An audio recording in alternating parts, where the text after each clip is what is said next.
Greetings and welcome to the United States Transhumanist Party Virtual Enlightenment Salon. My name is Gennady Stoliarov II, and I am the chairman of the U.S. Transhumanist Party. Here we hold conversations with some of the world's leading thinkers in longevity, science, technology, philosophy, and politics. Like the philosophers of the Age of Enlightenment, we aim to connect every field of human endeavor and arrive at new insights to achieve longer lives, greater rationality, and the progress of our civilization. Greetings, ladies and gentlemen, and welcome to our U.S. Transhumanist Party Virtual Enlightenment Salon of Sunday, April 6th, 2025. Today we have a fascinating discussion in store for you on a pioneering new longevity and rejuvenation treatment, the Rejuvacyte procedure from Austin Biotec. I would like to first introduce our distinguished panel today. We have joining us two of our U.S. Transhumanist Party officers, Ramon Garcia, our Director of Visual Art, and our Director of Publication, Zack Richardson. And we have several distinguished guests on our panel today. We have Dr. Aubrey de Grey, who is the founder and president and chief science officer of LEVF, the Longevity Escape Velocity Foundation. And we have Dr. Jose Cordero, who is our technology advisor and foreign ambassador in Spain.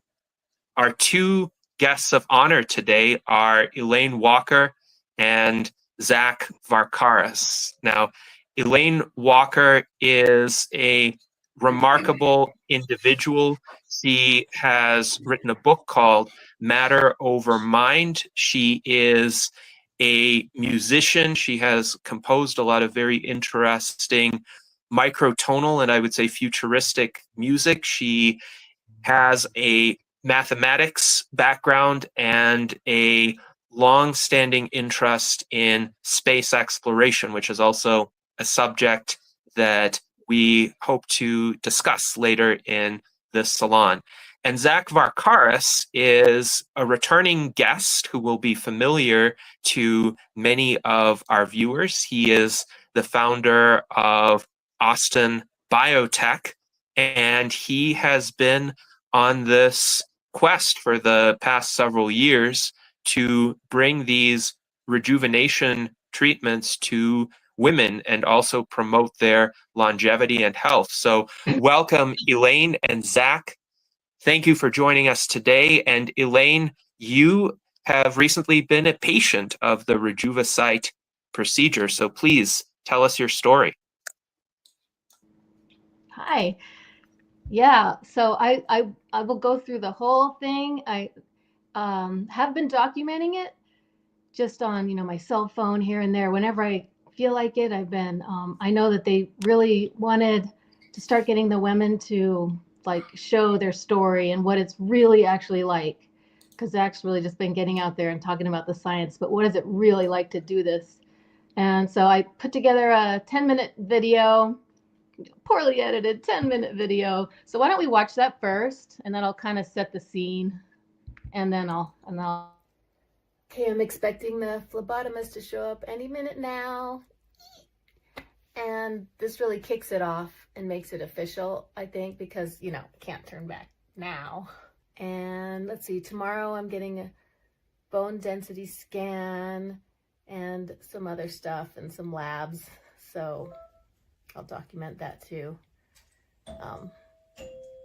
Doorbell.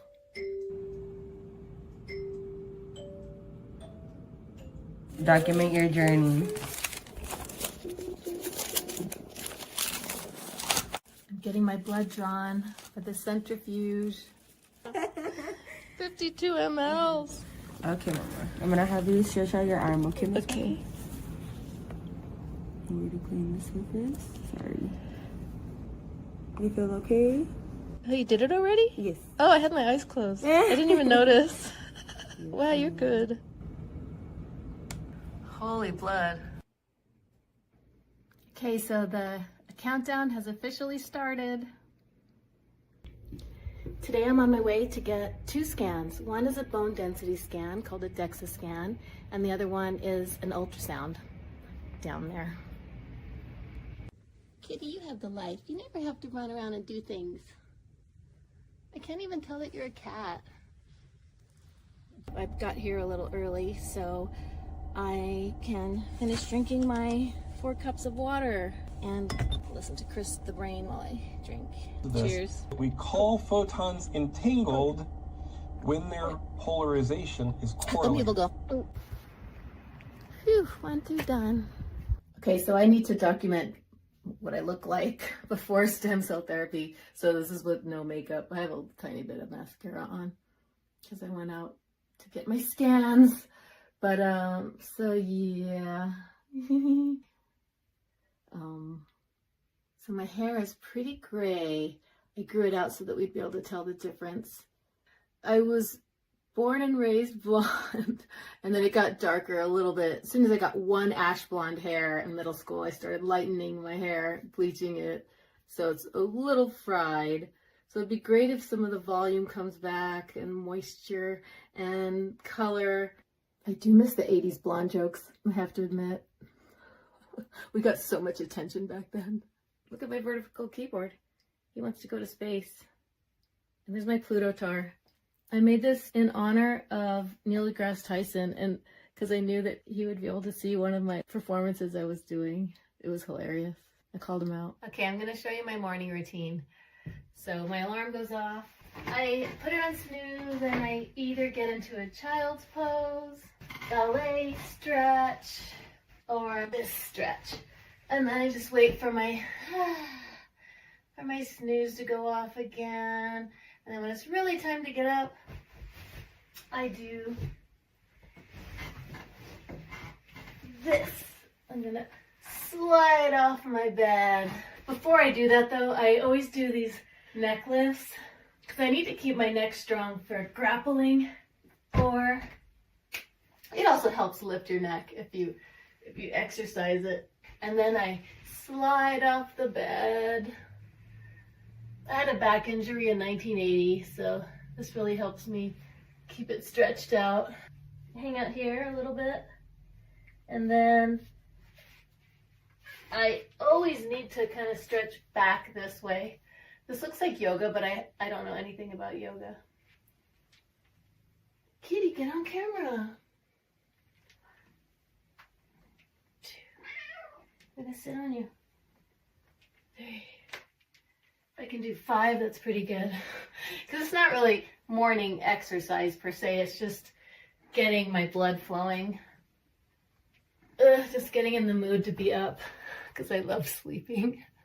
I love being in bed. Okay, Austin Biotec has us also do exercise to fill in whatever we're not doing enough of in our daily lives. So since I go to Kickbox Fitness Monday, Wednesday, Friday, and at the time I started this, I was lucky if I made it even 3 days a week. So they give us a plan called the Hugs Plan, and I'm going to take you through it. I'm not going to do the whole half-hour routine, but I'll show all the exercises. So there's a warm-up, 2 sets, and then a cool down. First we start with the cross-arm stretch.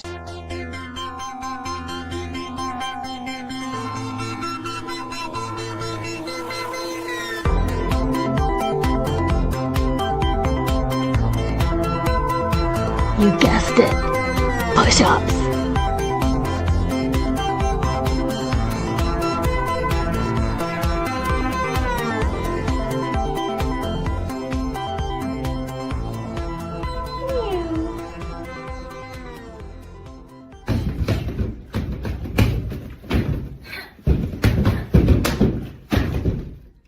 Liver shot. Monday, Wednesday, Friday, I have Kickbox Fitness. It's at 9 a.m., which for me is perfect because it gives me time to wake up, have coffee, become conscious. I'm always in a fasted state still in the morning, so for some reason that gives me just endless energy. I run out of muscle energy, and I have like nerd muscles. But as far as just breathing and running out of breath and just some kind of energy just builds up the more I work out during the morning workout. If I try to have breakfast and then go, forget it. I get super tired. Anyway, I better get going. I'm super lazy when it comes to cooking. I really don't like shopping. Sometimes I don't even necessarily like the thought of eating, like chewing stuff. But this is one of the main things that's helped me get over my fatigue. You know, I just kept looking up what food gives you energy, what food keeps you from getting sick. Every single time it's like leafy greens. Eat your leafy greens and nothing will ever go wrong. I could just put it in a bowl. I always hear you're supposed to put 5 cups of lettuce. How do you measure cups of lettuce? I mean, there's a lot of surface area. I finally realized that just kind of means 5 handfuls. The purple kind are really good for you. They taste bitter, that means they're better for you. I have this weird thing where if something tastes not that great, but if I know it's healthy, I'll train myself that I like it. My favorite part is crumbled goat cheese. This is my favorite brand at the time, but it's the best part. It's really the best part. I suffered trying to find a salad dressing that didn't have the bad oils. All good stuff.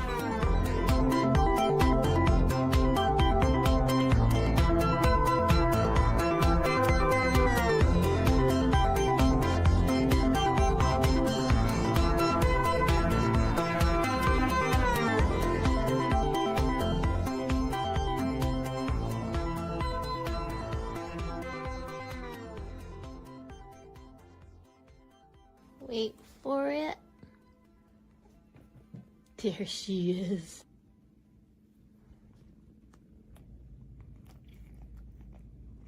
Austin Biotec helped me shrink down what vitamins I was taking, what supplements.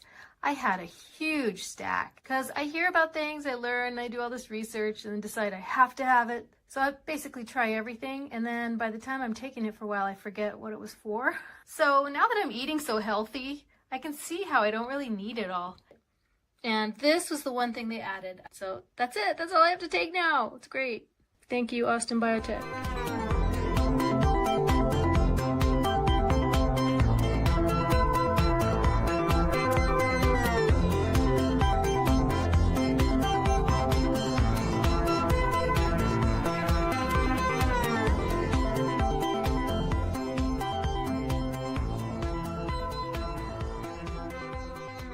They're gonna put the marrows there and they're gonna centrifuge it. And that's what they're going to inject.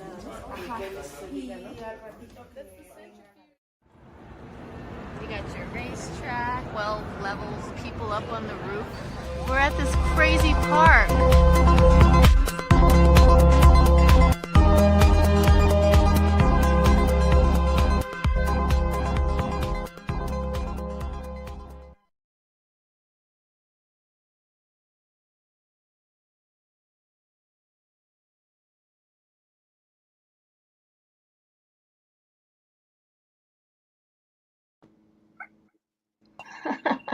Oh my God, I'm gonna drive myself to drink watching that. So Zach's lucky to have gotten a patient who's autistic, I have to say, because we don't mind oversharing. But yeah, I can't do all that whole emotional stuff. But anyways, you can see it's been a very fun longevity quest so far that I've embarked on. So basically, I got an autologous stem cell procedure called Rejuvacyte through Austin Biotec. And I'm going to tell you all about that. So like the purpose of the procedure is to boost our fertility by reinvigorating our reproductive system.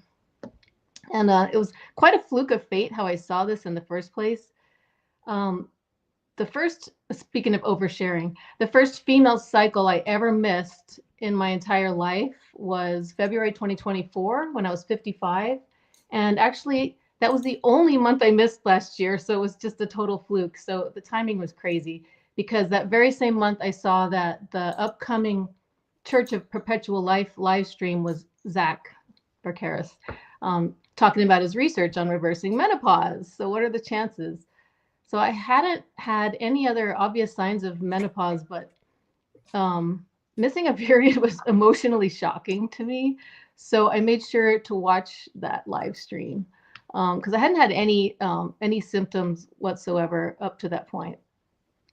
So what made me feel comfortable and subsequently jump on this opportunity was how Zack explained that it only uses stuff from our own bodies, stem cells from our own bone marrow, exosomes from our own blood, and it takes advantage of our own body's ability to heal and improve on its own. So we're just giving it a boost. So how? Well, by directly rejuvenating the ovaries. And when I say directly, I mean directly. March 11th this year, after the procedure, the surgeon showed a video of the needle gracefully entering my ovaries 2 times each. That was amazing to see. It was so cool that they had that available for me to watch. At first, I was like, no thanks. I like dry things. But the surgeon talked me into it, and it was really worth watching. But more on that later. So why try boosting my fertility at my age? Well, it's multifaceted, and all of the women have their own personal reasons. So I should state that Austin Biotec simply helps us with fertility, and then we do with it what we will. So some women get this procedure for the obvious reason they want to conceive, and maybe they've gone through early menopause. So I'm very happy they're motivated because the world needs more babies, not less. The best thing I ever did in my life was have a child, and raising her has been the most rewarding thing by far. So I had her at 44, which I personally thought was the perfect age. Like I'd never felt better. So some women do this for the aesthetic reasons, and we have obviously a more youthful appearance when we're fertile. I think a lot of people assume, oh, you don't look youthful because you're just older, but really it's that we're not fertile. So menopause accelerates collagen loss, and we lose bone density, hydration decreases, it's harder to keep muscle. And so being fertile is a key to remaining vital in general, especially for women. So Zack can hopefully talk about the male equivalent for all this, since the audience probably primarily male here. Instead of attacking all the separate problems like with various methods, like this protocol is more like a first principles approach, where we're getting to the root of the problem and allowing our bodies to just naturally recalibrate multiple systems at once. And here's another basic point, which I think most women aren't keenly aware of, that having the ability to have a child, just being fertile, helps women live longer, a lot longer. So once we lose our fertility, our bodies age more rapidly, and you can imagine the evolutionary reasons for that. So staving off menopause is also a longevity procedure, and that's my main overarching motivation. But let me start with my normal current timeline motivations for this. So being a mother of a 12-year-old, I want to live as long as possible to see what all she gets into during her life. And I also help take care of my mom, who has Parkinsonism, and I need to stay really fit so I can keep walking her safely. I like walk her like this. And also we all know caregiving can shave off a few years of our lives, even in the best circumstances, since it's just like tough watching our parents lose their autonomy. And there's one more key reason I wanted to do this, and that's because Dad had the exact same Parkinsonism symptoms in the exact same order as Mom. So I'm like watching it play out all over again. And I'm really doubling down now to make sure that my loved ones don't have to watch that happen to me. So anyway, so their situation also caused me to like reflect deeply on like how, like, why I talk so much about longevity, and I have a whole chapter about longevity in my book. And I was also always healthier than the average person probably, but I wasn't nearly as healthy as my true potential. So beyond those current timeline motivations, those of you who know me know I'm pretty eccentric, exceedingly curious, and like really driven to see like the far, far future. So since the early 90s, I've been a transhumanist-minded extropian version 2.5. Look that up. And I want to see the human race succeed and thrive. And I've always thought that longer, healthy lifespans lead to a much deeper human experience and intelligence. So my overarching motivation is to buy more time, more life, a lot more life. And that might mean that I repeat this procedure with Austin Biotec every few years in the hopes of reaching, wait for it, a longevity escape velocity.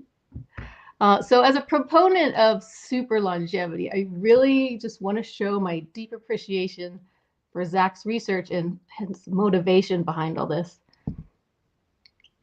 So today I'll describe what that whole adventure has been like thus far, from the initial full consultation interview that they give and months-long baselining process that Austin Biotec coached me through, which was leading up to the procedure. And then how I then traveled to a swanky part of Mexico City for the procedure and what that whole experience was like. You saw a little bit of all this in the video. And there will be 9 months of follow-up and further screening, which is really comforting to know. So I just got one more blood panel repeated last week to see what changes may have occurred since the procedure. And I wish that the results were ready for today, because it'll be really interesting. No matter how that turns out, it'll be interesting. Now, mind you, I went into this prepared for like whatever the results might be. So even if there are no discernible effects, because as a woman of my age, weirdly hovering near the tipping point of menopause, so now I'm 56, I'll be 57 in June. I knew I'd be contributing to fertility science with my more like kind of rare situation. So the procedure I had was on March 11th, and there's been a bit of news since then that I'll mention at the end. So by now, this isn't a dry, impersonal walk-in procedure, like where you just wait for the date and then you show up, have the procedure, and then you're done. Nope, nothing like that. So Austin Biotec spends 3 solid months with us before we even have the procedure. So this is either in person or like we did over video calls, phone calls mostly. So that just depends on your location or like your preference or whatever. So these first 3 months are what they call health baselining period. So it begins with interviews, various emotional and health questionnaires, and screening to make sure we're a good candidate to begin with, and to make sure we don't have cancer or aren't currently pregnant, etc. And they also help us become like as healthy as we can reasonably be over the course of 3 months, so as to get the most out of the procedure, like get the most bang for your buck. And I'm sure Zack will talk about that, like his journey figuring that out, that he needed to do all this. And I imagine some women might not be quite healthy enough at the beginning, but maybe during the course of those months it can improve and then be a good candidate. So they also put a big emphasis on emotional well-being. So because, well, hormones. We all know stress can make us less fertile. I bet we've all like at least anecdotally heard of a couple who couldn't conceive for months or years and then like finally gave up. And then lo and behold, the woman gets pregnant simply because they're no longer stressing about it. So, and also a woman's emotional state matters so much just for health markers, just like blood pressure, sleeping, appetite, heart rate, etc. So beyond the questionnaires, they get a sense of who we are just by talking with us. So pretty quickly, after getting to know Zack, like over video calls, here's a little anecdote. Like, I think he didn't know what to make of me at first. Like he said at one point, remember Zack? He said, "Let me guess, you're the kind of person who won't let anyone rearrange the furniture." Like I'm too rigid. And I was like, we can't rearrange the furniture. It's drawn into the blueprints from 1965. It's not rearrangeable. Anyway, but I hopefully Zach by now understands that I'm actually very emotionally stable. I'm not that rigid. I mean, I'm rigid, but I joke all the time, so maybe that makes up for it. Anyway, so it's been fun talking with Zach or Emma or Noreen, all these people, and although we try our best to stay on task, so but it's always like a pleasure talking to them somehow. So at the beginning of the process, and then at repeated intervals, we have a very extensive blood panel, bone density scan, ultrasound, and other things depending on the person, I imagine. So they become very familiar with our current and ongoing state of health and well-being. You know, and they're always asking like, how are you? What's, you know, are you doing okay? Whatever. And so my doctor, actually, a very pragmatic doctor, she was amazed by the fancy blood panel order they requested. She was like, what is this? So I'm sure Zach can talk more about that later too. And also the crazy results. I'll let you talk about that, Zach. The crazy results I had with both labs, like last July versus this January. So more on that later. So Austin Biotec, they also make recommendations for diet, exercise, and other things accordingly and in good detail. So although we're not required to follow it all, it's very well thought out and customized for each individual candidate. So, and they have a wonderful lady I mentioned earlier, Noreen, who is a little older than I am and super fit and muscular. And she took me through that custom exercise plan that I showed in the video. And she just recently taught me some more like hip exercises. You know, and at first I'm like, oh, we already do these in my kickboxing class, but they don't, in kickboxing, we do more fast. So she's having me doing with like a rubber band and like holding it, like more muscle building kind of stuff. And then you just have to look at her. It's like, yeah, whatever you're doing, I should probably do, because she's like, you know, in her 60s already. Anyway, what else? So they go so far as to give us weekly recipes that fit our personal diet. And no, they're not all salads. That was me. So let me explain. So so they give us recipes that fit our personal diet preferences. And I've been pescatarian since 1991 and like gluten sensitive since my mid 40s. So as you saw in the video, I'm very lazy about cooking. And while I did try out some of their menus, Alice and I tried out a few of them, I mainly added their ingredients, the ones I had been missing, to my salads. So you can put like almost anything on a salad, I discovered. Like, what can you not put on a salad? As long as it's grouped with other things that match with it. So in that video, you might think that like literally all I eat are salads, but there are days where I can't even think about leaves. And then I just go full keto usually.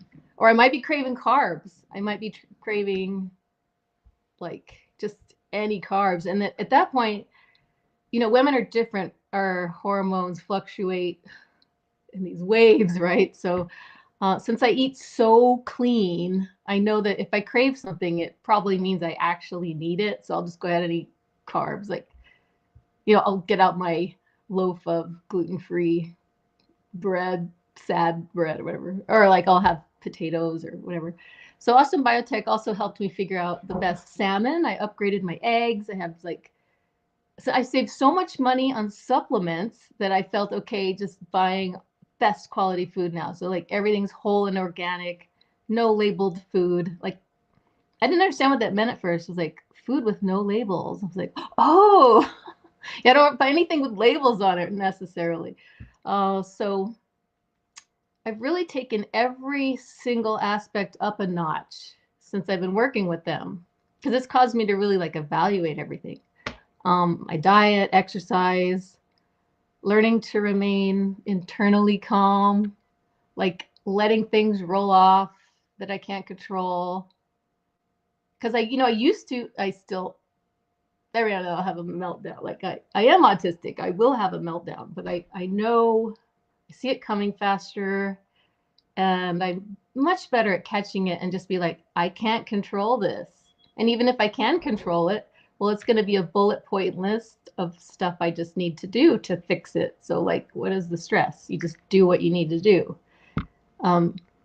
I knew all that before, but it's like working with them and knowing, like, you know, and it is a bit of money and it is a bit of kind of pressure. So it's like caused me to really reevaluate everything like that. So, you know, now I'm just constantly counting my blessings or whatever. And I do feel more of a calmness. So, well, I used to enjoy the way I felt. Like my demeanor was always, let's just say since my middle school, high school, since puberty, mildly frustrated. That was just, if I was mildly frustrated, I knew everything was okay. And that was my normal state.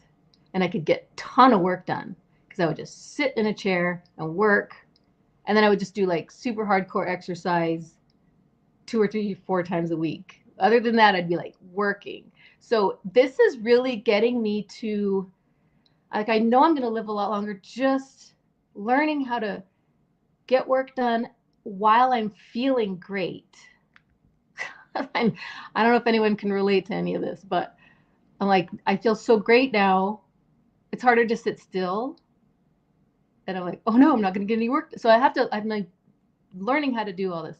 So rewinding a bit again to when we started. So I was already like very healthy when I began talking to Austin Biotec, but I had just gone through years of climbing out of a deep fatigue.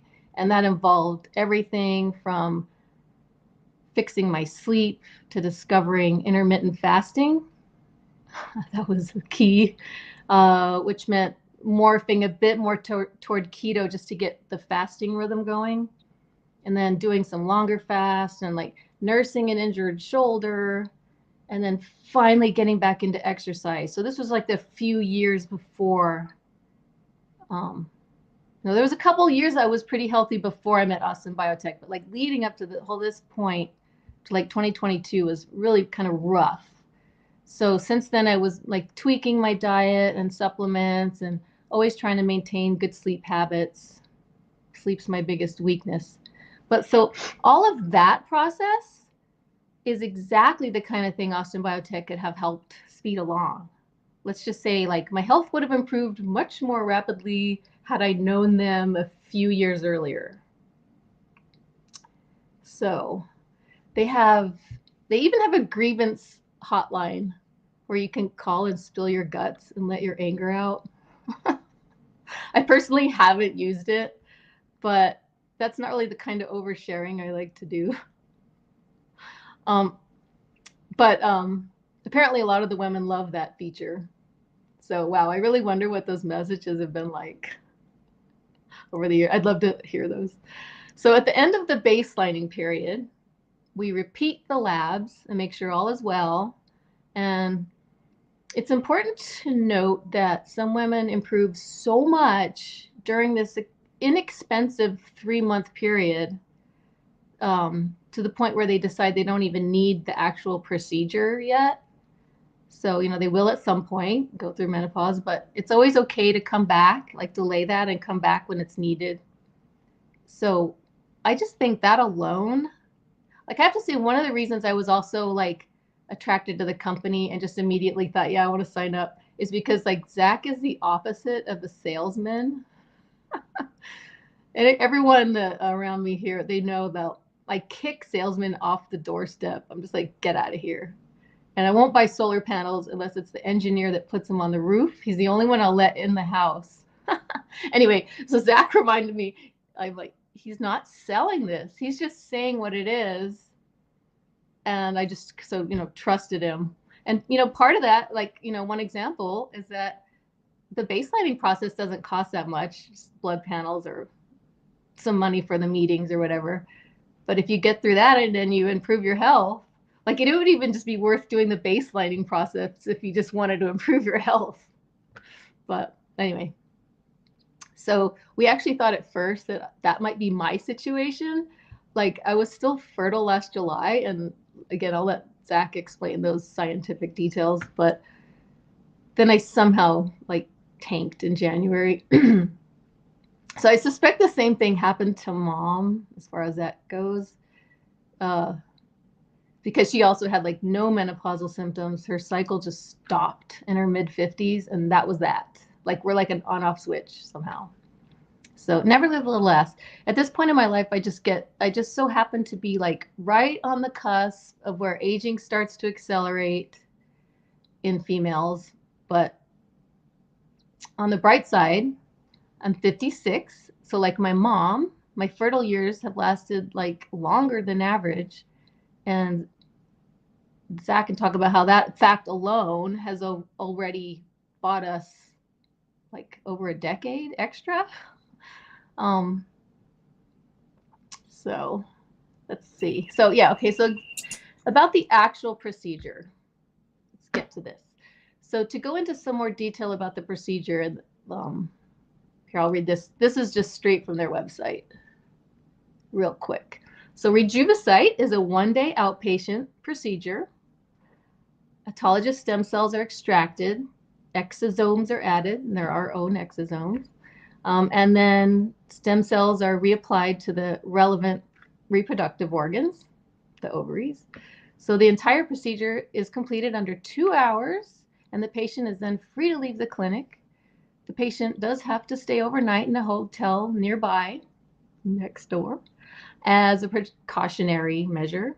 And then the following morning, the patient is free to go. And that's spot on exactly what happened. Right, so that was on their website. That's literally what happened. So very accurate. And then you saw us like goofing off at the end. So that was literally like the next morning. So the only reason it was kind of uncomfortable to walk around was because of it was mine was a mini laparoscopic. So there's like some gas they put in to make that work, and that was really the only reason that was a little uncomfortable. But the stitches, everything was fine. So yeah, so the experience of going to Mexico was really cool. Like, okay, so we flew to Mexico, to a very nice area called Santa Fe, Mexico. Oh yeah, and it wasn't their fault, but the plane taking us to Houston was late, got canceled. Anyway, so there was like this big delay in the flight. We had to wait around. But they had a driver that was going to meet us, Arturo, and they just rearranged that like nothing. It was just like, oh, don't worry, he'll get you. Just show up when you show up. Like it was so casual, so we didn't really have to worry about the fact that our plane was late. We just took a later flight. It actually worked out because then there was no traffic. It would have been, it's horrific traffic during the day. So Arturo met us there with the most high-tech sign of the whole crowd of signs. So it was like really easy to find him. So I was like immediately impressed by his high-tech sign. And then we spoke like super broken Spanglish together on the way to the hotel. And like he was just like a delight. So even like the driver was well chosen. And then it was comforting being in his car, and he gave us water after like the whole travel day. And then we ended up, because we were kind of frazzled. Because when we first got to the Mexico airport, we like ended up in the wrong line. We were like with the native Mexicans. And, I'm from southern New Mexico, so I didn't really notice.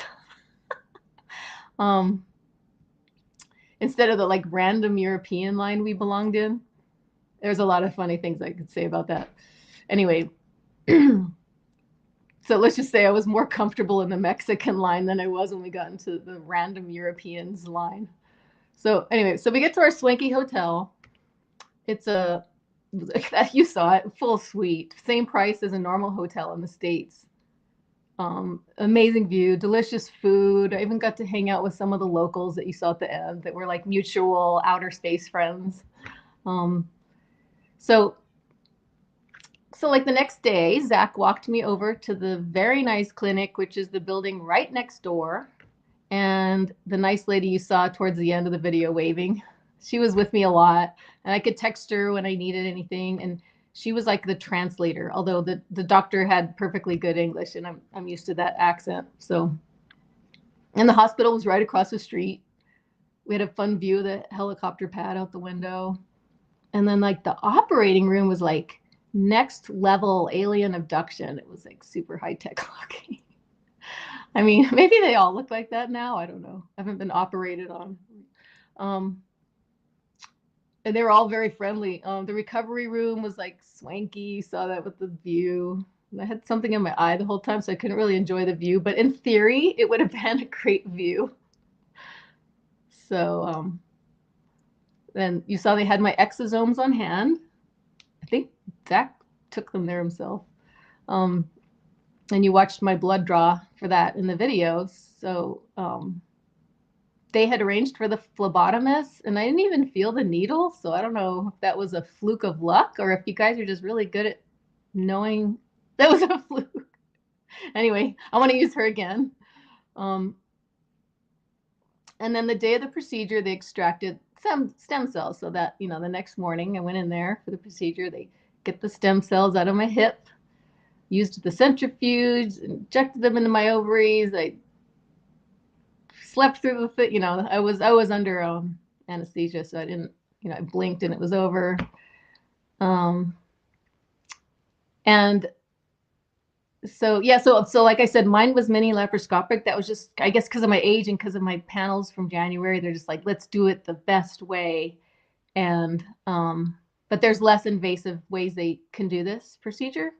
So I'm not going to have any scarring at all. It's almost like gone already. Like the entry points were very tiny. And then, yeah, the surgeon was like, you got to see the video. I wish we had that to show. It was a crazy, amazing. So he showed me that the surgeon had this video of the laparoscopic procedure. And yeah, it was, you could see every detail, and he explained the whole thing. It was very impressive. So let's see what else. Like any hospital, they brought me Jello and apple juice, and then they quickly replaced it with sliced apples and tea. Like, you guys are trying to kill me, but yeah, that was just hospital. So anyway, they were with me all the way, and we had a whole extra day to goof off after that and walked around all over the place, no problem. And Arturo got us back to the airport. So that was that. And so the procedure is, of course, on the pricey side, but not really. It's just being stem cell therapy and all.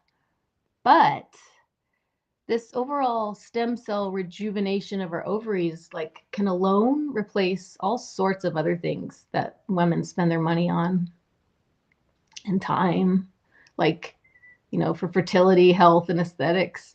So like hormones, supplements, serums, and other procedures that can all add up to way more over the years. So, and this is just something you would do every few years. So if you spread the cost out, it's not expensive. And I'm not made out of money, so I'm a good example. I'll just rearrange my life however I need to if there's something I want. So for example, back in 2007 when I signed up for Alcor, I was only making $18,000 teaching part-time at college. So I just canceled my expensive cell phone plan and got a burner phone for a few years, until I had to have an iPhone. But you can do these things. It's not rich people that do these things. So, and the payoff might be huge. So I might buy myself many additional years of life with this procedure. So while in the background, other breakthrough longevity sciences advance during the time period. So for an unlimited lifespan, the idea is that our extended fertility years help us live long enough, we might catch that radical life extension breakthrough, and then, or many different ones we can get, and then reach longevity escape velocity. So then we can theoretically live as long as we want until we're like accidentally squished or something. So to be clear, no one's talking about literal immortality unless we become a cloud of pure energy or something.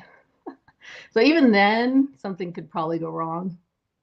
But that's all in the future. So for now, I'm just still in this phase where I'm trying to buy more time, stay healthy and joyous, and hope for the best.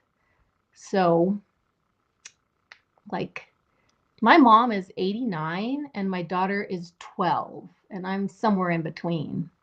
And I just want to note that, like, in the future, these ages aren't going to seem that far apart. So I'm just like born in the wrong century somehow. So in the spirit, I'm so glad to finally be contributing to advancing longevity science and fertility science. And since I'm not a scientist, I'm happy to be the subject. So, okay, before I close this out, let me tell you about what happened just 1 week into the, like 1 week after the March 11th surgery. So I woke up on the 18th, like feeling like a literal immortal superhero. It was very profound. So all day I was telling everyone that I felt like a superhuman. It was so like right after the surgery, and then a few days after the surgery, I'm just like, oh, I want the gas to go down from the laparoscopic procedure gas. And then I was a little tight, but so I wasn't really, but I felt fine. But just whatever normal like we would feel after that. But then a week later, it was something magical happened in my body, and I hope someone can explain it to me someday. So it was like more energy than I've ever felt. But I also had a nice, happy calmness about me at the same time. That was why it was so weird too. So all the energy in the world plus all the calmness in the world, I only ever felt that way, like maybe while I was pregnant. I had a very good pregnancy where the only downside was some brain fog. So that was crazy. So mind you, the superhero thing only really lasted 1 day, but overall I felt pretty good since then. And what happened on superhero day, as I call it, was that I got some spotting, like after like a full 5 days of spotting, and like where it was like, in the middle it got a little heavier. It was like I was getting my cycle back, like after 1 week. And it had been since December. So December all the way through a week after March, like March 18th was nothing, right? And before that, it was a whole year of irregular, every month except February, but every month just irregular. So it was clearly like on its way out. So it was like something magical happened in my body in just 1 week. So where my ovaries like somehow signaled my entire body, like, get ready for youth again. It was very profound. So to be honest, I'm not sure if I'd want to feel that great every day. I'd probably never get any work done, but I think I've gone over everything. So, okay, that's all. And look forward to questions, comments.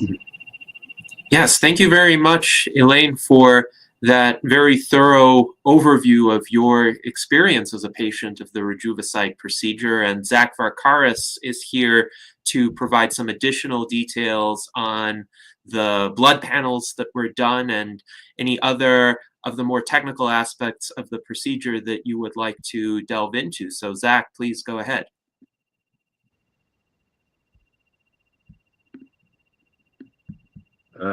Thanks, Elaine. That was great. Just for the record, I've not seen. That was the first time I saw that video. I didn't even know what was in it or anything like that. So that was an interesting moment, and it was very, very nice actually.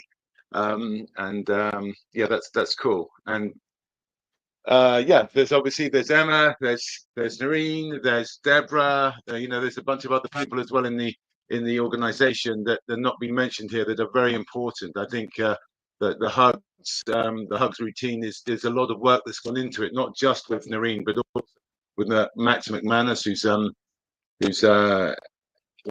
current Olympic coach. Actually, he's very, very good. Brilliant. And so we have a whole team behind that there. And then the other thing, of course, is the food side of things. I did notice you had those ready-made dressings. We never recommend ready-made dressings ever. No, Ever. but So you that must didn't. have You been missed early it. days. You missed it right Yeah, I after saw that. I the showed cap at the end. Yeah, I saw the that cap at the dressing. end. Yeah, I The saw that. But dressings was before you gave me the recipe. I've been ah, documenting right, this right, since right, the right, right, right. beginning. Okay. Right. I just had like traumatic response with the like a no, but we have, and obviously we have as well Elaine Walker, who's the chef at longevity at the life extension at the Church of Perpetual Life. She's working with us as well to create these menus. So we've have a much, I think one of the things that this shows is a much larger team than just me on the screen, and I think that's the thing that I think is very clear. And then of course the surgeons and that team, which is a phenomenal team. I mean, they really are. It's taken us a long time to find that team. And one of the things behind that is that those, especially Dr. Irvin, has a lot of personal interest in this area. And Dr. Ernesto, who actually hadn't met you, but he came straight in because on the surgery. And this is an interesting anecdote that after the procedure, we're all sitting around and talking, and I just sort of, and I knew he'd never met you, so he only knew that he had to come and do one specialist part, although he's part of the team. So I said, how old do you think the patient is? How old do you think she is? I said, was it good? He said, yeah, man, great. 42, 43, just looking at the camera internally. And I said, no, she's 56. He went, whoa, which, by the way, in terms of fertility, is an exponential age increase. So it's a very interesting sign that these are things that we see and what can be done.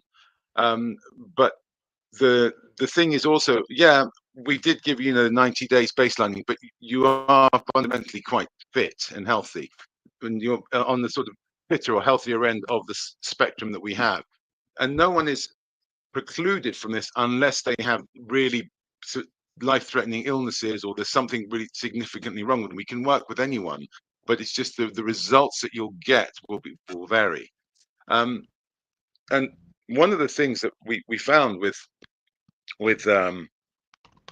you was that your blood work was, yeah, it was great blood work. You had fantastic blood work without going into significant numbers, but things like your FSH was 7.7, which is premenopausal, and then your estradiol was like 131, and then what happened was we were supposed to do it in December, but there was a delay, as you know, right? We had to change it, and that delay actually was very, very interesting because when we did the blood work again, UFSH, which is the follicle stimulating hormone that shows how active the follicles in the ovaries are. So the lower the number, the more follicles there are, because obviously the hormone attaches to the follicles. So as you start to reduce fertility, that number goes up. So it started at 7.7, which is pre-menopausal, and it went up to 88.3 in the space of 3 months, which is a huge leap, huge.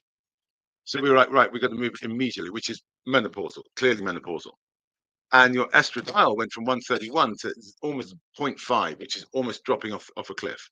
So this was like a significant moment whereby you had been perimenopausal. And to those in the audience who don't know the difference, perimenopausal means like half menopause, which means you don't have regular periods for a period of about a year at least. And you're classified as menopausal if you don't have a period for at least 12 months. So you're right on that cusp. And so we immediately, we rushed it forward in that we were going to wait another month to wait for the other clinic to get back open again. We decided to go to the Palais at Santa Fe, right? So we went there instead. And so we could there. So unfortunately, the blood time to wait for the blood work to see what's going to happen, which will come through in the next 2 to 3 weeks, all things being included, as well as obviously the mitochondrial test, which is very important. So, and I'll come to that test in a minute. So, yeah, so fundamentally, we went in, we did the procedure, everything went fine, with the exception of, when you're very kind about that, the because you drank some water in the morning, you couldn't. We had to wait 3 hours to do the procedure, or 3.5 hours, so that all the water is cleared out of the system. So that by the time you came out of the procedure, it was sort of late afternoon, and an eyelash somehow. When you came to, by the way, you spoke to me in fluent Spanish. You didn't speak in English, yeah, which I thought was quite interesting. And then you were like, I was like, what's Spanish? What? And then the next thing was you had an eyelash that got in your eye, and it was, and I think also sometimes that can be a back because of the sedative that's used. It can have a sort of, you get into like a loop feeling, and it makes it almost worse than it actually is. Because when I saw you later that evening at the hotel, and I gave you those eye drops, you were actually fine by the morning. So I don't think it was necessarily, it was almost like a psychological thing, rather than we were rearranging your furniture kind of thing, you know. And so it's that kind of thing there. And also the thing about the emotions, as you brought up, it's not about the emotions are good or bad. It's about knowing how what traits someone has, and how to improve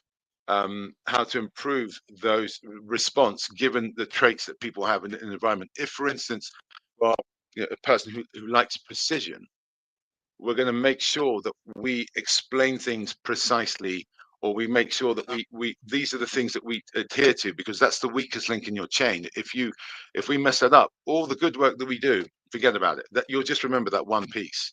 And if it's someone else, it's all about being kumbaya and hold hands and all that, which we have people like that. Then you have to kumbaya and hold hands, and that's what you have to do.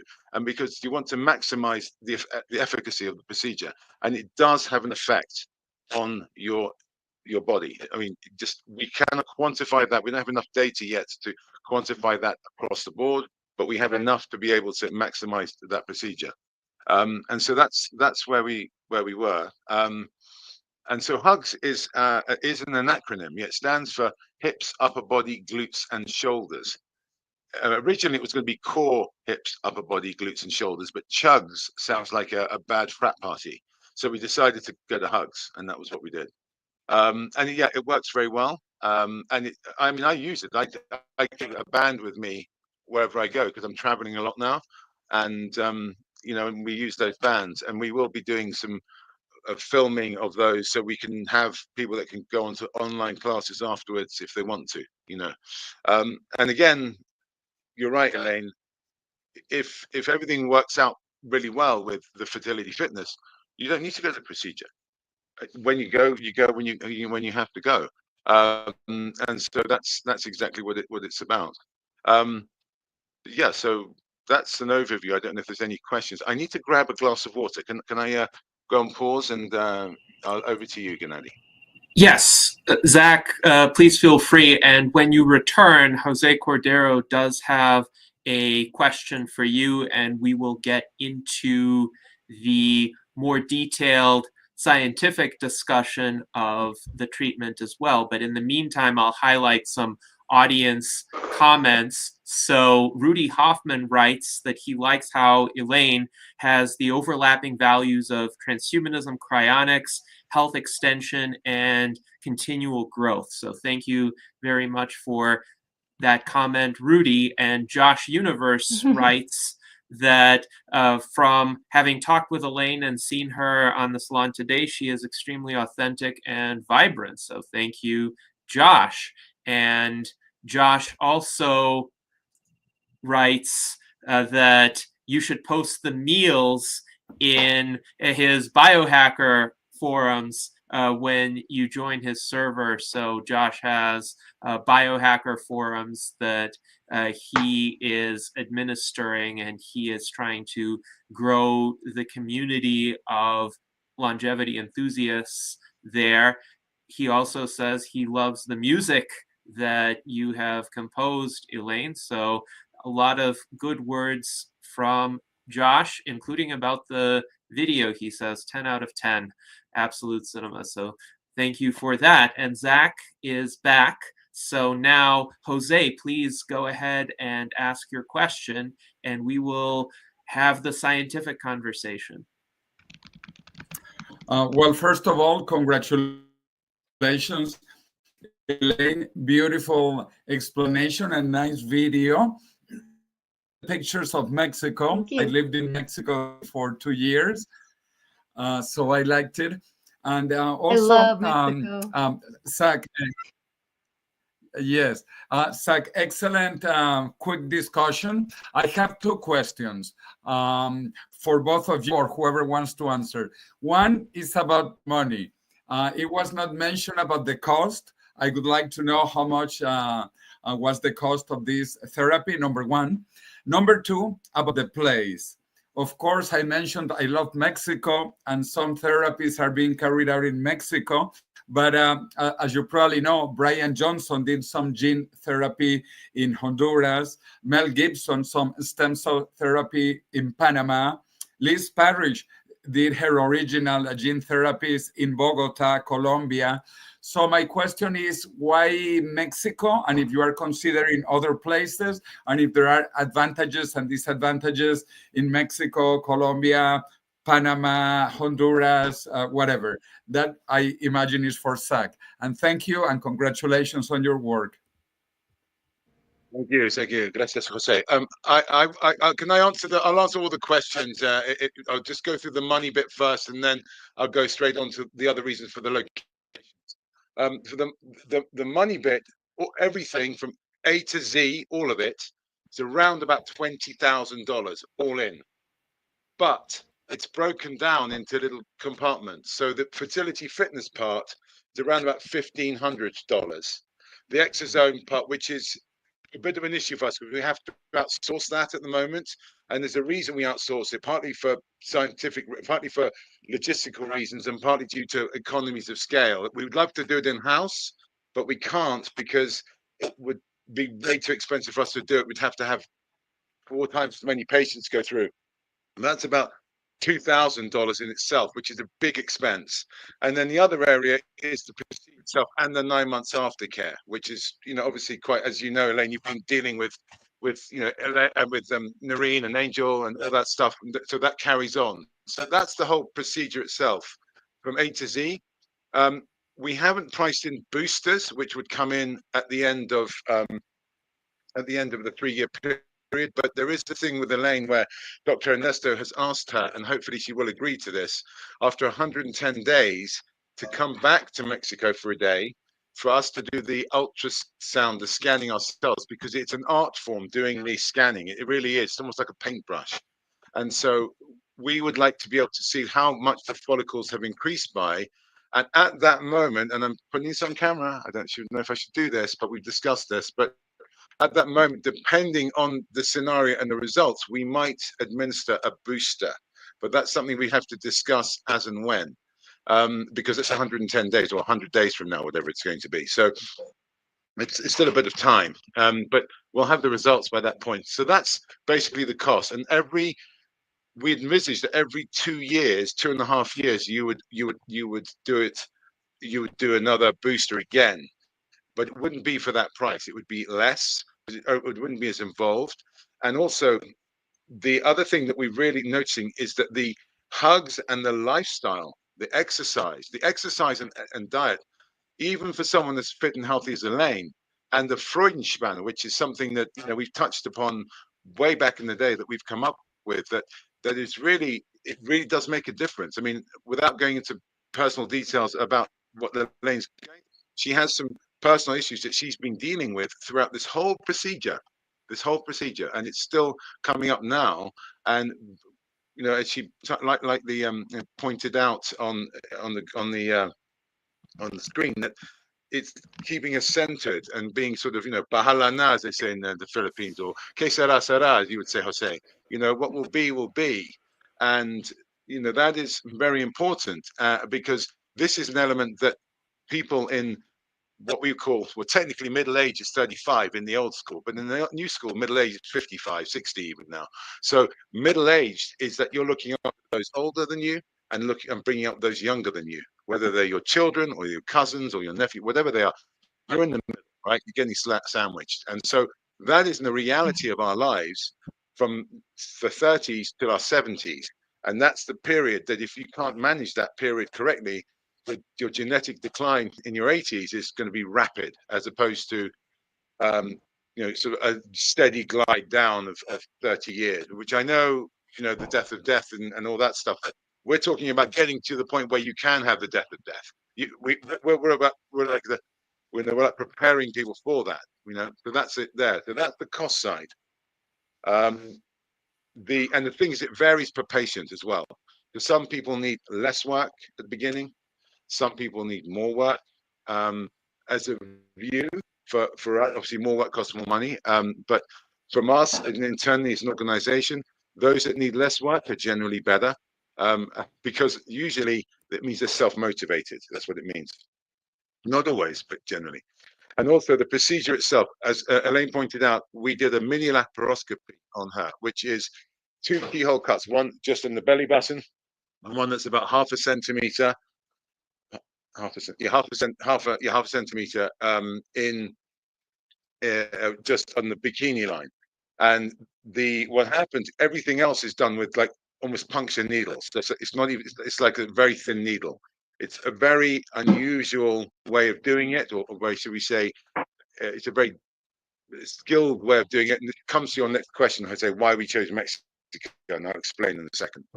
So this is very, very important, because obviously you don't want to be scarred up. You want to maximize the efficiency. Now, the other way it can be done is something called the hysteroscopy, which goes through the cervix, through the vagina and the cervix. There's no cuts, but you have to have a very flexible endoscope that goes through. And there are many more areas it's more complicated. Although it appears on the surface to be less invasive, it can have a lot of issues if there are any places whereby the scope could be stopped, which means then you can't deliver it straight to source. So we don't just inject within the ovaries, we also do injections in other areas, the uterus and other parts of the part of the body, because the hormones are generated 65% approximately from that area, and 35% approximately from the adrenal glands and the adrenal area. So with menopause, 65% of the endogenous hormones are taken away.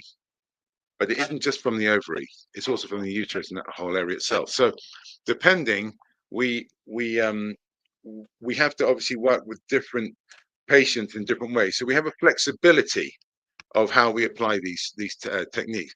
Another patient that went through previously, we had to just go only into the uterus. We couldn't go anywhere else due to certain other issues, but that was for a different reason. And so therefore, we want to maximize the efficacy and effect for each individual patient. And this is something that we could even do if we had this across 50 clinics around the world, because we've already building that into our operating procedure and how we do this. So this is part of it. It's like, this is the ethos of we're about. So that's number 2.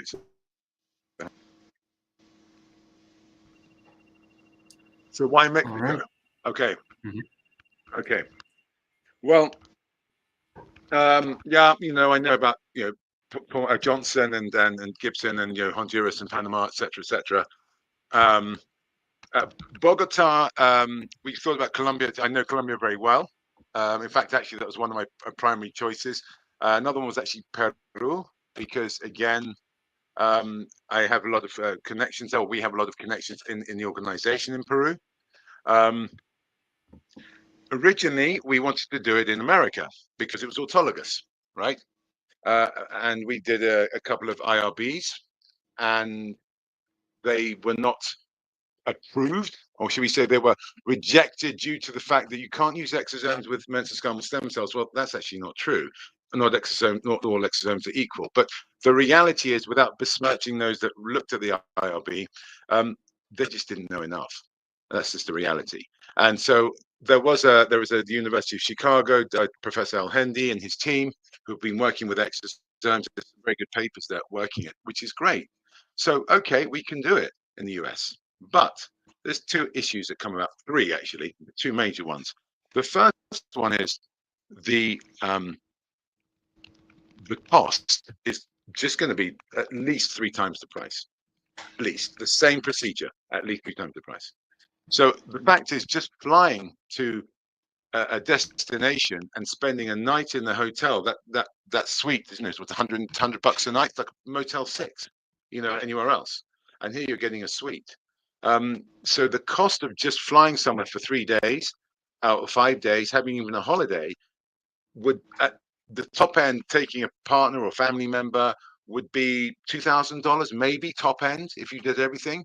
Whereas it would be an extra $30,000, $40,000 to do it in the US, which doesn't make sense. Number one, that's a huge issue, because then it doesn't become economically viable to amortize that over. People won't value that as for their health. It's too expensive for them, for most people. And this is not just about the rich people, as Elaine says. This is about those of us who work for a living, who have done a lot of the good stuff. We don't have yachts and mansions. We just have a house and we have children and we just paying our bills, right? This is what this is about.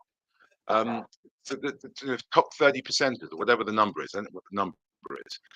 That's the first reason.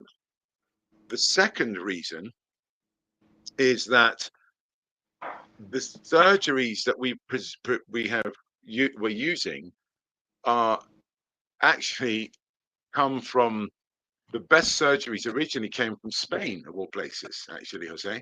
And so originally, the PRP came from Greece and Svakianotis and all the Crete, which is where I come from, and that's where I discovered it only a few years ago. And something else called the mosaic smash technology, where they took an egg, and then they took another egg, and they broke up the genetic material, and they applied it into the egg. It was in Seville, in Spain, and the procedure itself didn't work, but the technique of surgical application was brilliant. And all of our surgeons trained in Seville. That's the main reason. So what we've done is we've taken existing technology and the best surgeons we could find. This is not me saying that there are no OBGYNs that can do this in the US. I'm not saying that. What I'm saying is we had a surgeon technique with fantastic premises, people who understood what we were doing, who had a personal reason to make this happen. We could get them on the screen, by the way, if we want to, and we can go full on Spanish with them if you like. But they are fantastic surgeons and they understand what this is about. And having done thousands of procedures already, they could improve on our science, and we designed the plane, and they're the test pilots are now improving that plane, making it much better. And that's what they've been doing. So that's why Mexico, when you go to, and no one, by the way, in any of the clinics that you've talked about, talk about stem cell rejuvenation for the fertility organs in the way that they do. Everything that has been done so far, and now obviously it's changing, but everything that's been done so far in stem cells has been about what I call the band-aid, or dendrical organs, joint, spine, etc., etc. So yes, the original clinic that we're working with in Mexico worked with sports injuries. They worked with just like your friends in Honduras or Panama, right? The same kind of level.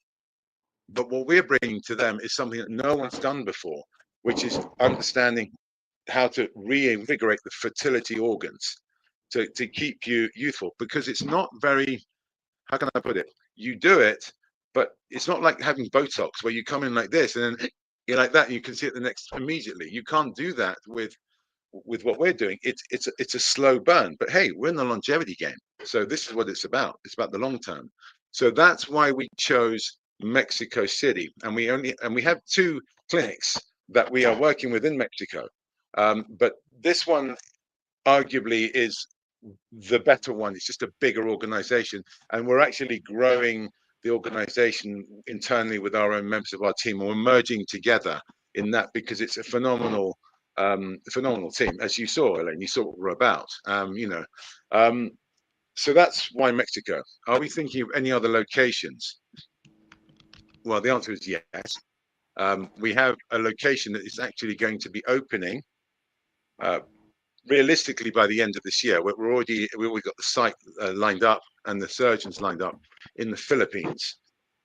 Well, maybe the Philippines, actually. It might be in Malaysia, but probably the Philippines. Because again, there's no point having people who are going to have this procedure flying from Japan or Korea, which are the two fastest aging populations in the world, and have the financial capability to pay for it.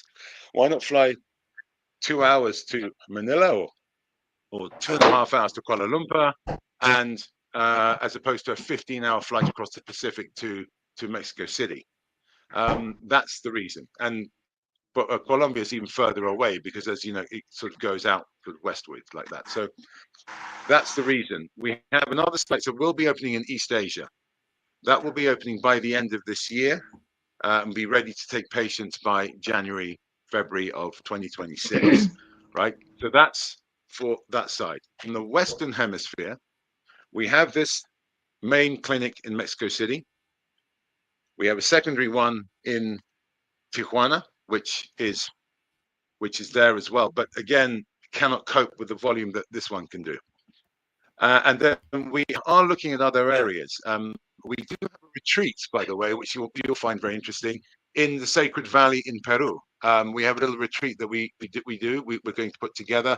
One of our members is from Peru and has a retreat there in the sort of going towards Machu Picchu, and we can do a retreat there for the Freudian and the health and wellness. But in terms of the surgical procedure, we're just going to stick with what we know at the moment. And also we can teach the surgeons. So surgeons have approached us already asking us how we do this. And we are going to we have a school setting it up. We're already doing this, where we will be bringing them on board so they can come and learn the technique of how we do it. And again, a lot of what we do is very standard technology. We're not trying to reinvent the wheel. What is exotic about this is how we apply the material to each patient as and when. So that is, it's almost how we do that. So think of it like a Coca-Cola recipe as opposed to Pepsi Cola or something like that. So that's that. I think, has that answered your question? Yes, very well. Thank you. Thank you so much. And again, congratulations. Thank you. Yes.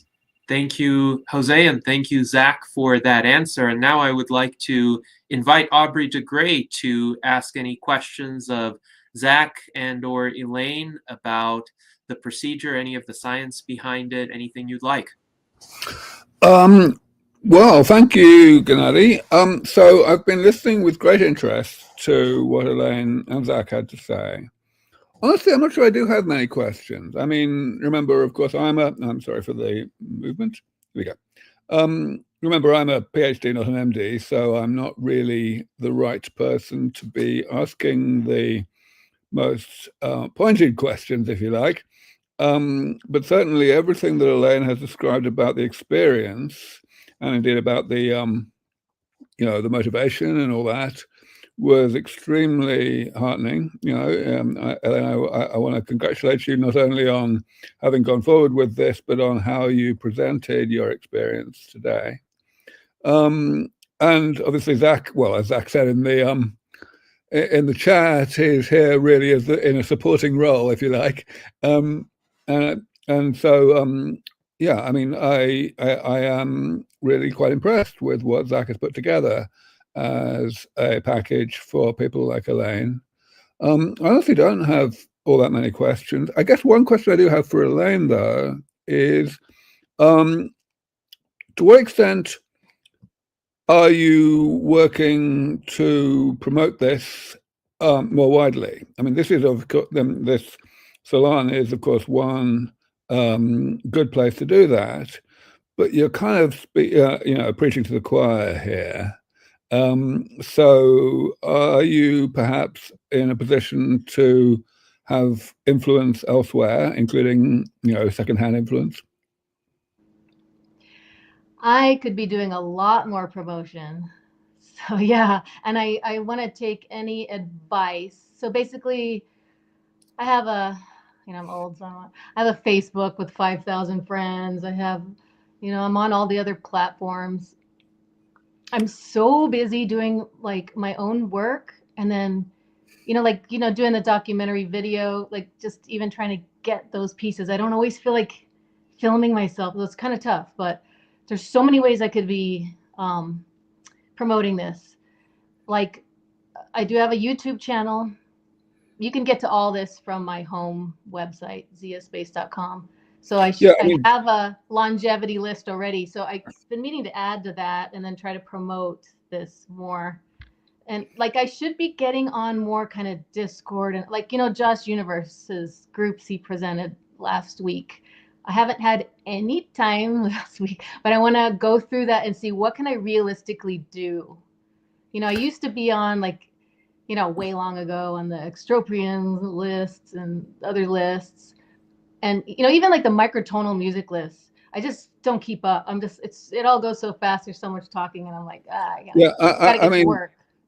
To be clear, I think that all of us have the capacity to speak to both our own audiences and to the perhaps much larger audiences of people we know. And we need to do both of those things. Everyone who is closely connected to someone with a really large audience can probably make more of a difference via that person or those people than they can on their own. So you think it's more important to do it depends who you know. Social networking, or is it more important to make a video production and then promote it, or to talk at conferences, or all of the above? All of the above, but each of us have different potential for each of those. So, some people get invited to give a lot of to speak to a lot of conferences, like me, and to do a lot of interviews. And some people know the right people. It just depends. And I do like doing interviews. I do like the question answer thing, because then you don't even have to prepare that much. You're just getting interviewed. I always like that. So anyone who wants to interview me, like for Alcor, I do that a lot. Like anytime they have a news channel call them up and say, do you have a spokesperson? That I'm usually like the go-to lady. Or if there's some like documentary, like, I'll do it. So anyway, that's really all I had. I just want to repeat what I just said about, you really gave a great, account of your own experience and your motivations.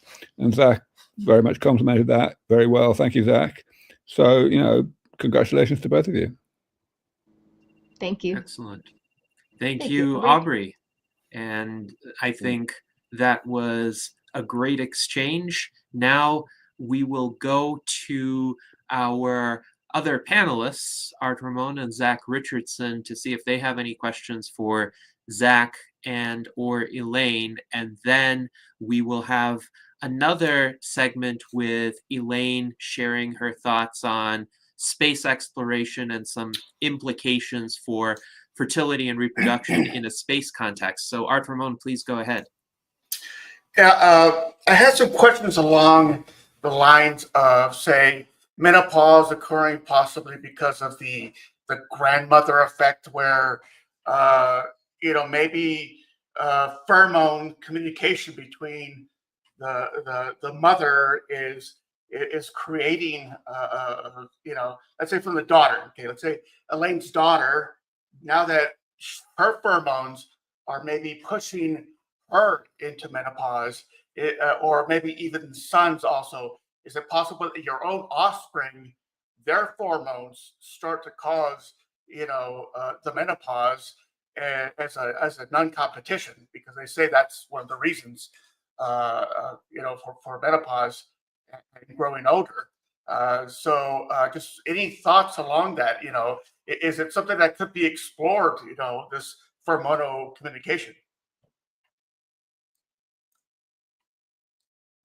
Yeah, I'm going to be careful about this one. That's a sort of nuclear bomb question that could be hours of discussion with going around in circles. Because the theory about what you're talking about with the environment and resources and all that, without meaning to sound too, I think it's a load of BS, actually.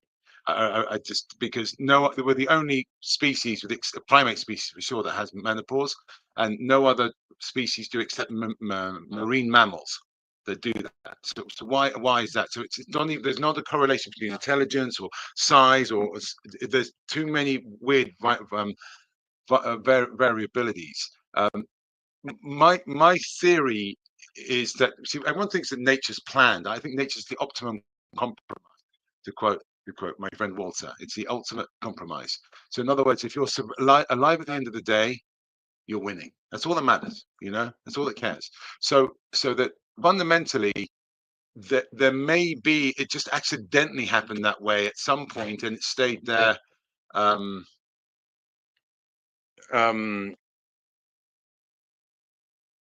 We're speaking there, like, in terms of like having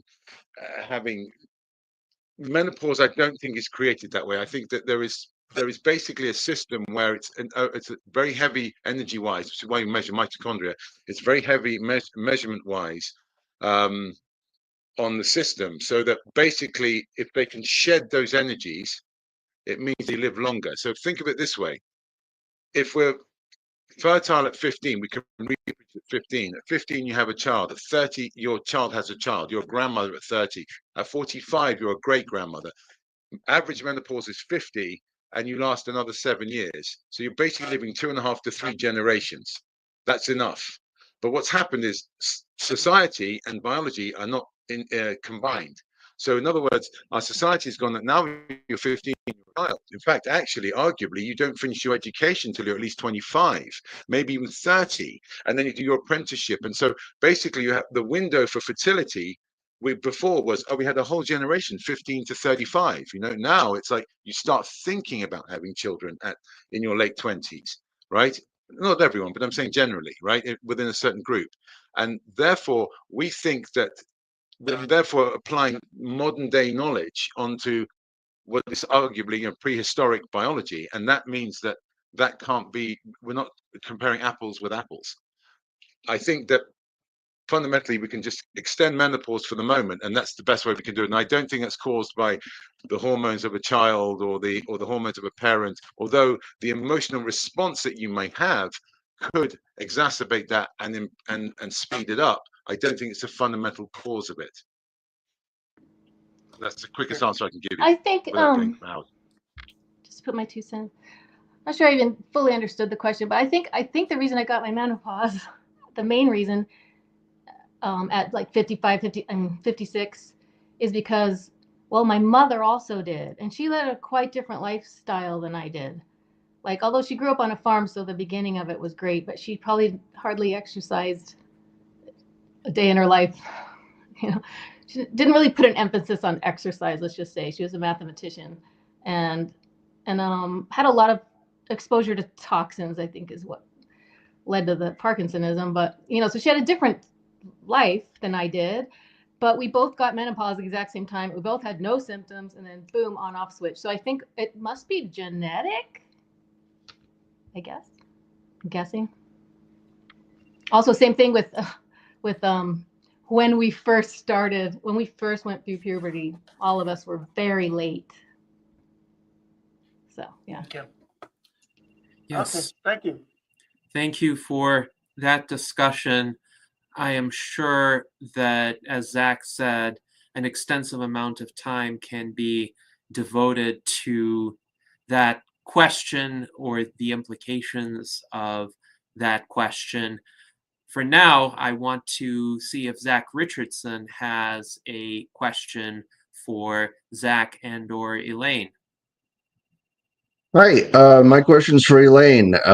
I'm simply wondering if you've noticed any effects on your libido, or how that has interfered in any way, or if that's brought anything back, or how if or otherwise how it's affected you psychologically rather than just physically in terms of energy, etc. Yeah, libido. Yeah. I've never been a strong libido person. Maybe, yeah, I think maybe. So there's something that's like, let me go into oversharing mode. Kind of like every month when you have your cycle as a female, you feel like this churning, some kind of churning going on. And I'm kind of forgotten about that. Like this, I do feel like something's churning. So yeah, probably.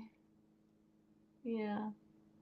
It's been soon. Like Zach said, don't even worry about it for a while. It'll be at least a month or however long you said to wait for any results. But I do feel results as far as down there, like feelings. Yeah, I That's think really it's cool. working. We'll see if my hair Can I ask a improves. bit more directly? Can I ask a bit more directly on that? So you're saying that you've had no improvement or no increase in libido, or you have had some increase in libido? Just let's just. That's like the borderline of my oversharing. Yeah, let's just say yeah, little tiny. That's Yeah. all you need to do. That's good enough, I think. Okay, so we have an interesting comment in the chat from Jason Geringer, who writes, children both make you age and also give you the will to live. And he is someone who had children when he was younger. He has a granddaughter now, I believe, and he is in his early 50s. But that is an interesting observation. So perhaps, at least according to Jason, there is a certain biological toll that being a parent takes, but there might be some motivational impact that keeps people going longer. Looking at data for supercentenarians, as far as I'm aware, whether or not they had children has had no correlation with their longevity. In recent years, the oldest living individual was a woman named Lucille Andon, or Sister Andre, who was a nun for the vast majority of her life. But there were also women who had one child or multiple children who made it into the supercentenarian category. Jean Calment, the oldest woman on record, had one daughter, at least as far as we know. So there's not a clear correlation between whether or not one has kids and longevity, according to the empirical data. Now, speaking of empirical data, this is a question I wanted to ask prospectively for Zach and Elaine, if you know this. What is the approximate time frame of results? Like, you have a blood panel that you did that hopefully will show some results soon. What about future results and major metrics that you're looking at to see how effective the procedure was? I'm sorry. Oh, can I answer the question about kids and moms? Yes, please go ahead. Sorry. So I'm probably a bad example of that, because Alice is actually like my special interest. Like, I'm sure of it. Everything stresses me out except having a baby, being pregnant, even the idea of it, and then raising her, and even her friends, crazy parties. We had 1,000 crazy kids parties here. Everything stresses me out except raising my child and like kids and stuff. But it's like balanced out with, I knew it would happen, like taking care of mom, so yeah. Definitely caregiving is aging, but raising my child, everything about it, even the stressful times, I'm sure it makes me younger. Even just like her going to Taekwondo, and then, okay, I'm getting into it. I'm gonna go do grappling now because you're doing Taekwondo. Like, there's just so many examples of how she makes me younger. But yeah. I think I only have one kid too, so I can focus on her. So I could see, like, if people have kids younger age and they have multiple kids, I could see how that might age you. And I think in the future, when we have super long lives, that's another reason to really get a handle on, like, to make fertility more of a prominent issue for women to even be aware of. Because if they can get their whole entire career in order, I did a lot of things before I had a kid. I still feel like I haven't like accomplished nearly enough in life, but I did a lot of stuff before I had a kid. So I knew who I was. I was just super excited to have a kid in my 40s and like comfortable with myself. So I think people could wait a lot longer to have kids and be happier. We do need to have 2.1 kids. I only had one. I feel a little guilty about that. But yeah, one is probably the right number for me because I can really focus. Anyway, so yeah. Yes, thank you very much for that answer, Elaine. And any comments on future results or what you're expecting, what is going to be measured, and what would be some indicators of how well the procedure has worked in the long term?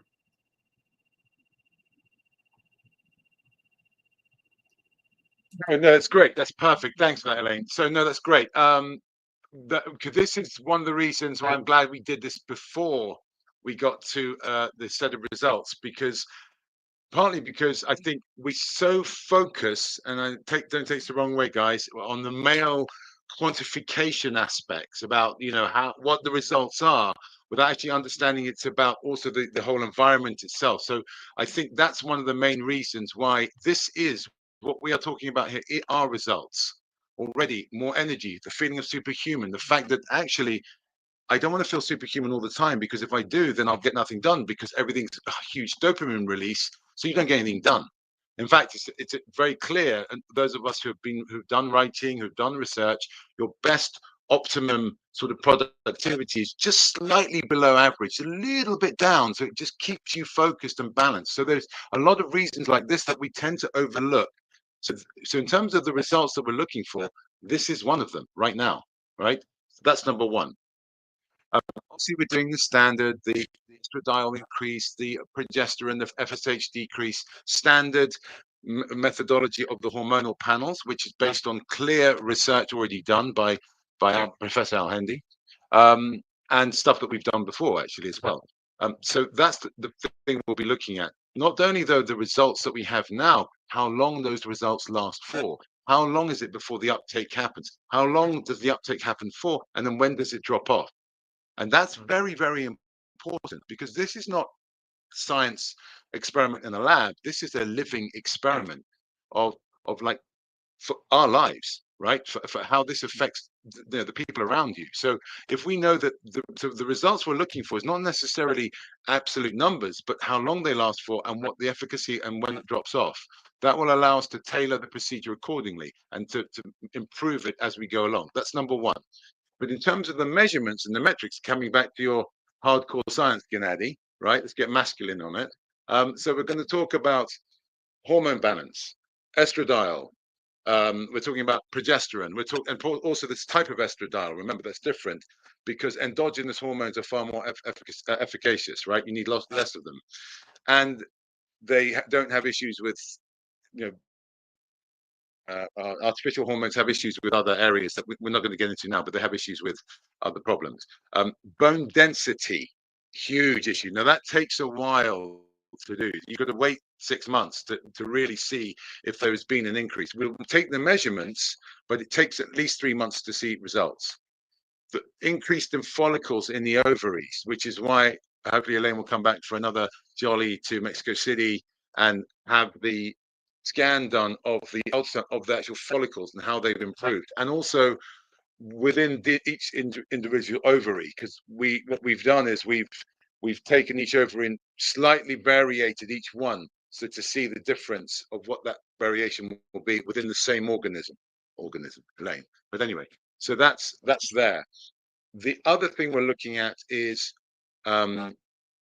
energy levels, and we measure things like mitochondrial energy levels, which is very important. Basically, how efficiently your engine's running. Again, this takes a lot of time, right? Because it's like, from when you had your long COVID and you had your running, I couldn't do this, and then you changed your form and the running form, and suddenly you improved, and you're still improving. In fact, you're getting better and better and better.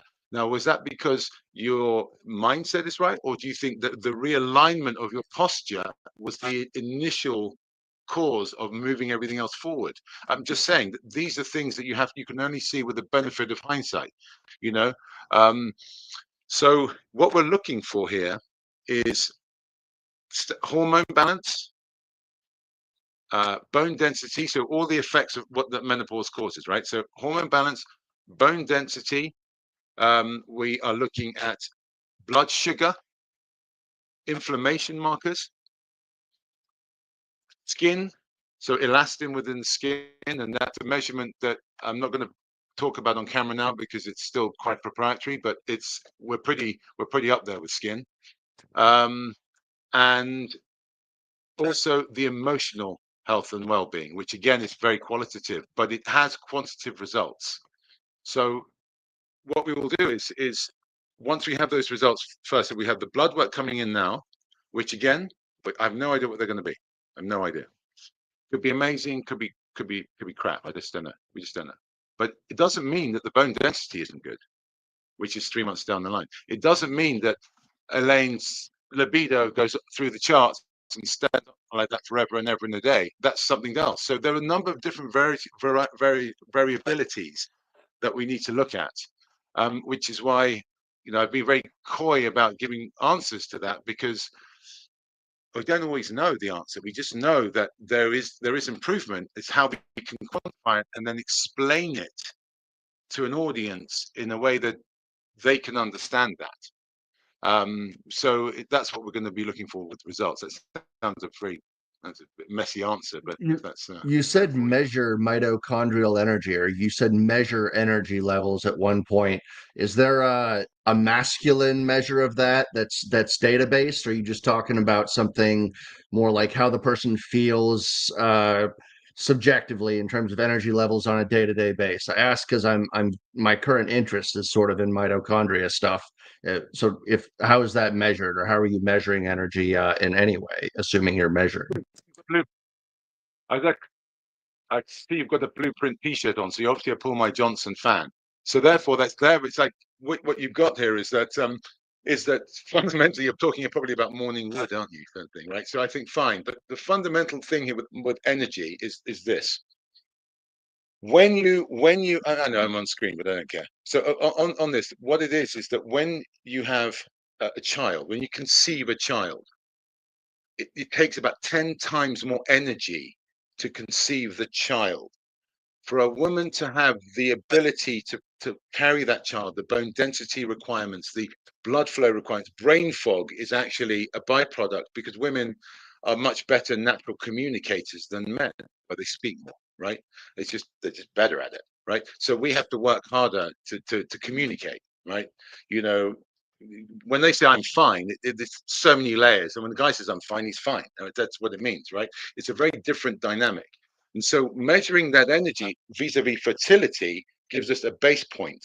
Now, what we're measuring is the output of the byproduct of what's produced in the cell, of the what's in the exhaust pipe. It's almost like a smog test kind of level. Now, with men, it's slightly different, similar but different, because where we produce our hormones is much more concentrated than women. So think of a woman like a tower computer, and you've got everything spaced out. You open the box, and you've got the motherboard here and the driver here, and everything. You can see it all. And then you can, with the screwdriver, you can sort of fix most of it. With a man, it is all in the smallest cell phone you can imagine, and everything's all stuck in this tiny little bit like this, and it's far more fluid. We don't run on a 28-day cycle of lunar cycle. Men probably run on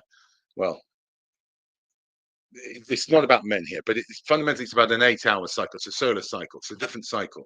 We run on a different set. With men, the issue with mitochondria is we still need that energy to produce. Again, it's around sexual function and reproduction. So as you ejaculate, there's a lot of energy. That's why you might feel sleepy afterwards, right? So there's a lot of things like that. So I can take this offline with you, because it will be a very long conversation, and I'd rather bring one of my other members in as well, who's more specialist, rather than talk about it now. Okay? Yes, I think that would be. I'd be fascinated to talk more, but just to clarify, I appreciate a lot the angle you're going on, focusing on women's health and stuff. And I was totally just making a joke. Masculine is like data based or something. I wasn't asking specifically about men at all. I'm not offended. I'm not offended at all. Yeah, I'm no just one's giving you grief for the offended. Blueprint T-shirt. That's all. That's all it is. Yes. Don't worry. Hey. Yes, I think Zack was going off of some of the comments that Brian Johnson has made very prominently. But since we have a little less than 10 minutes in the salon, I wanted to give Elaine the opportunity to share some of her thoughts about space exploration and implications for fertility and reproduction in space, because one could imagine, especially given the conditions of space travel or the harsh conditions of settling other worlds, it would be fairly difficult to conceive and raise children in those environments. So, Elaine, please share with us what you were thinking on the subject. Okay. Oh, and Zach, real quick before I forget, speaking of t-shirts, remember I told you I had a Roger Penrose shirt? Okay. So, and I did one quick question about mitochondria. So my tests, I think my mitochondria test showed that when I'm sitting and working or just sitting, my mitochondria doesn't get oxygenated enough. But when I'm working out, like in that video where I was talking about, I seem just energy, that I have plenty of oxygen. My mitochondria works better when I'm working out. I'm not really sure if that's true, but if anyone's an expert on that. You said something about measuring it or your tests, and We that's took something a me screen test. It was called a me screen. I guess you could look it up, and it came in the mail. Sure. And then we pricked our finger, and that was a separate test I did that they had me do. Okay. And it was all about mitochondria. Is anyone an expert on that? Like, is it possible that I just need to learn how to breathe better when I'm sitting? Anyway, but that's okay. Zach can talk to me about that later. So, yeah, so regarding space travels, this is something that's kind of bothered me for decades. So I got interested in space travel. You know, everything happened right around 1991, and I was well into it, going to conferences and meeting people and activism by like the mid 90s. And people talk about sex in space and all that. Hardly anyone ever worries about fertility in space, and I don't understand it, because what are we going to do? Go to Mars and then just depopulate, like if it doesn't work? So this is with regards to, gravity and radiation. So first of all, I was sorry to miss the live chat for like Josh Universe's talk last Sunday, and I watched that in the evening, and I'll try to get on to some of those forums, and I'm sure there'll be forums for this on there as well. So, and it's great that Josh has created that whole web of communication for all these different important topics. So I just want to say, just talk a little about space travel, cryonics, Mars, longevity. It was a lot of the topics that he said last week. And I'm just thinking, yeah, within terms of fertility, can we talk about those topics? So, I literally, let's see, let me think where to start with this. So just a little background. So I'm basically driven by curiosity, plain and simple, is the main driving force to spread life and humanity and have it thrive all through the universe, so we can understand where we came from and all that. And when I first came into these topics was when I got a computer. I got an Apple IIci computer, 25 megahertz in 1991, and got on all these news groups because that's all you could do. And I had never thought about anything except music before that, basically. And somehow I was super interested in all these topics, like futurism, transhumanism, cryonics. And cryonics was something that I thought at first, well, that's I seem to be interested suddenly in space travel. So surely we'll need to freeze ourselves to get to the nearest star or something. So that was my initial thought about cryonics. And then ended up on an Alcor news group. So I learned about that. But so as I've probably seen 1,000 talks on space, and I've looked up research to see what is there out there. And the only thing I could find, and I actually knew a guy that was working on the preliminary studies for this, and the engineering and stuff for those studies where they put mice on the space station, and they had some of them in zero gravity and some of them in artificial gravity. And the results were that they couldn't tell the difference between these two situations, but it was too short of a time span to be able to tell if it meant anything. Like, really? Is that the only study? And then I think there's some studies on radiation and how that affects maybe fertility or eggs, but I'm not really aware of them. I've tried to look them up. So this is just something I want to just inject these thoughts into, you know, speaking of preaching to the choir, into the choir, I want to inject these thoughts. Can we always just think, is there any way to ever bring it up? Like, no matter what study you're doing or what conference you're at or who you're talking to, can we just like bring it up? Like, by the way, have there been enough studies on whether when we settle on Mars, are we going to need to, like, here's some of my thoughts. If radiation or, well, let's just start with, like, if the gravitation, you know, 1/3 gravity or whatever it is on Mars is not good enough, do we need to have a pregnancy like orbiting facility?